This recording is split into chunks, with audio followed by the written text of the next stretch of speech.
আরে দাদা, আপনার ছেলে সরকারি চাকরি করে, এর থেকে বেশি কি আর চাই?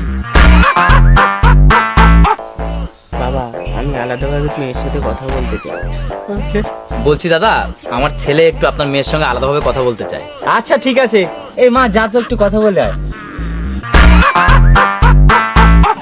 যা তাহলে কথা বলে আয়। A few moments later. দিদি তুমি এই বিয়েতে না করে দাও। আমি একটা মেয়েকে খুব ভালোবাসি। আমি যদি ওই মেয়েকে না পাই, আমার হাতে শিরা কেটে দেবো। আরে ঠিক আছে ঠিক আছে, তুমি পা ছাড়ো, আমি বাইরে গিয়ে সবাইকে না বলে দিচ্ছি। বাবা, মেয়ে বলছে আমার পছন্দ না।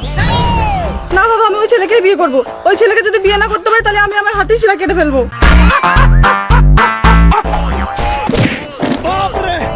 ছি ছি ছি রে ননি ছি।